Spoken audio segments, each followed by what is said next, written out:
আপনারা বিভিন্ন সময় বলেছেন যে নাসির উদ্দিন পাটোয়ারি এমন পাগলের প্রলাপ কেন বকছে।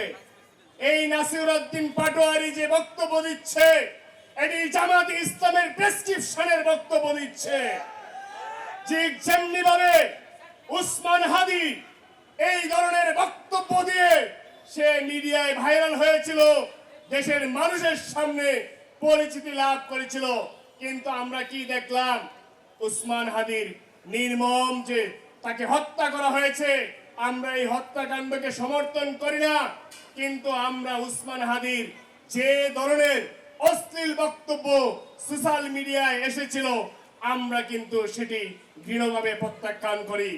আজকে নাসির উদ্দিন পাটোয়ারি যে সামাজিক যোগাযোগ মাধ্যমে রাজনৈতিক বর্ষিয়ান নেতৃবৃন্দ যাদের চরিত্র হননের কাজে সে লেগেছে, আমরা দেখেছি সালাউদ্দিন আহমেদ, তাছাড়া আমরা দেখেছি বিএনপির মহাসচিব মির্জা ফখরুল ইসলাম আলমগীর, তাকে বলছেন কি যে মির্জা ফখরুল ইসলাম আলমগীর মন্ত্রী হওয়ার যোগ্যতাও রাখেন না। অথচ আমরা জানি এই মির্জা ফখরুল ইসলাম আলমগীর বাংলাদেশের রাজনীতিতে একটা ক্লিন ইমেজের প্রতীকৃত। স্বৈরাচার বিরোধী আন্দোলনে বর্তমান প্রধানমন্ত্রী যখন তারেক রহমান লন্ডনে ছিলেন, তখন আমরা ঐক্যবদ্ধ আন্দোলন, যুগপৎ আন্দোলন যে আমরা করেছি, সেই আন্দোলনের নেতৃত্বের প্রধান মুখ ছিলেন বাংলাদেশের মাটিতে মির্জা ফখরুল ইসলাম আলমগীর। আজকে সেই ধরনের মানুষকে নিয়ে আরো বলতে চাই, নাসির উদ্দিন পাটোয়ারিকে ভুলে গেলে চলবে না। এই মির্জা ফখরুল ইসলাম আলমগীর ঢাকা বিশ্ববিদ্যালয়ের শিক্ষার্থী ছিলেন।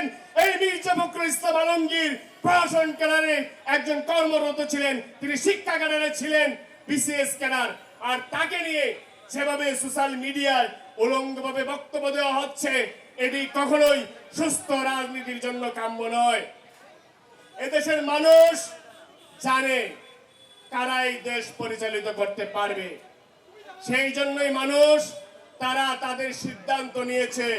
বিএনপি সরকারকে ক্ষমতা এনেছে, তারেক রহমানকে এদেশের মানুষ প্রধানমন্ত্রী হওয়ার যে সক্ষমতা, যে যোগ্যতা, সেটি কিন্তু তারা প্রধানমন্ত্রীর আসনে বসিয়েছে। কেন বসিয়েছে? এই দেশের মানুষ আজকে তারেক রহমানের যে আচার আচরণ, মানুষের সাথে উনি নিরঙ্কার ভাবে যেভাবে মিশছেন, এটি কিন্তু সাধারণ মানুষ খুব ভালোভাবে গ্রহণ করছেন।